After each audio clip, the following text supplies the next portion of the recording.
नमस्कार दोस्तों, आज की कहानी का नाम है दोस्तों सबसे ऊंची प्रार्थना। इस कहानी को दोस्तों आप ध्यानपूर्वक पूरे अंत तक जरूर सुनिएगा। दोस्तों, किसी गांव में एक व्यक्ति रहता था जो मृत्यु के बहुत ही करीब था। मृत्यु से पहले अपने बेटे को चांदी के सिक्कों से भरा थैला देता है और बताता है कि जब भी इस थैले से चांदी के सिक्के खत्म हो जाए तो मैं तुम्हें एक प्रार्थना बताता हूँ। उसे दोहराने से चांदी के सिक्के फिर से भरने लग जाएंगे। उसने बेटे के कान में 4 शब्दों की प्रार्थना कही और वह मर गया।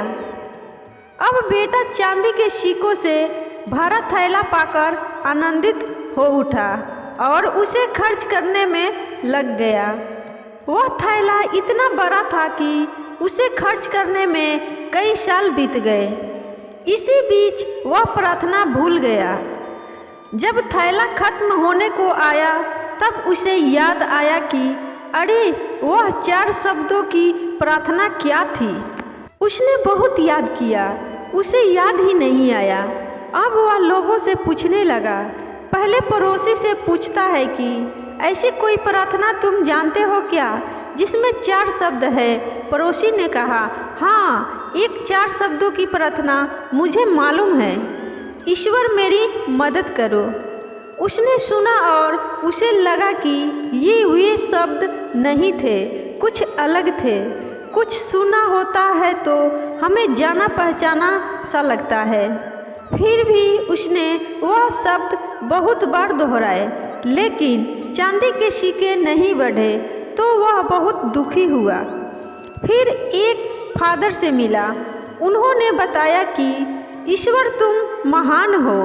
ये 4 शब्दों की प्रार्थना हो सकती है, मगर इसके दोहराने से भी थैला नहीं भरा। फिर वह एक नेता से मिला। उसने कहा, ईश्वर को वोट दो। यह प्रार्थना भी कारगर साबित नहीं हुई। वह बहुत उदास हुआ। उसने सभी से मिलकर देखा, मगर उसे वह प्रार्थना नहीं मिली जो पिताजी ने उसे बताई थी। वह उदास होकर घर में बैठा हुआ था। तब एक भिखारी उसके दरवाजे पर आया। उसने कहा, सुबह से कुछ नहीं खाया, खाने के लिए कुछ हो तो दे दो। उस लड़के ने बचा हुआ खाना भिखारी को दे दिया। उस भिखारी ने खाना खाकर बर्तन वापस लौटाया और ईश्वर से प्रार्थना की, हे ईश्वर तुम्हारा धन्यवाद। अचानक वह चौंक पड़ा और चिल्लाया कि अरे यही तो वह 4 शब्द थे। उसने वे शब्द दोहराने शुरू कर दिए, हे ईश्वर तुम्हारा धन्यवाद, और उसके सिक्के बढ़ते गए। इस तरह उसका पूरा थैला भर गया।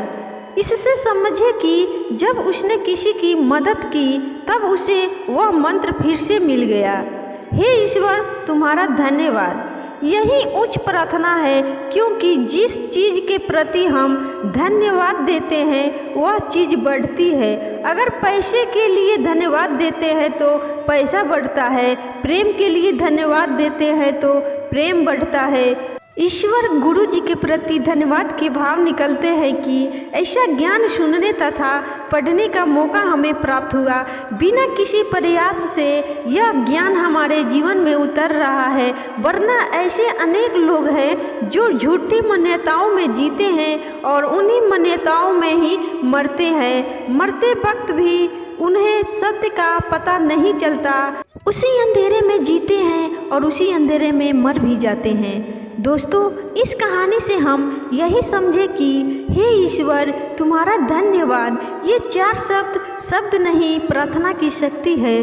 अगर यह 4 शब्द दोहराना किसी के लिए कठिन है तो इसे 3 शब्दों में भी कह सकते हैं, ईश्वर तुम्हारा धन्यवाद। ये 3 शब्द भी ज़्यादा लग रहे हो तो 2 शब्द कहे, ईश्वर धन्यवाद। और 2 शब्द भी आपको ज़्यादा लग रहे हो तो सिर्फ एक ही शब्द कह सकते हैं, धन्यवाद।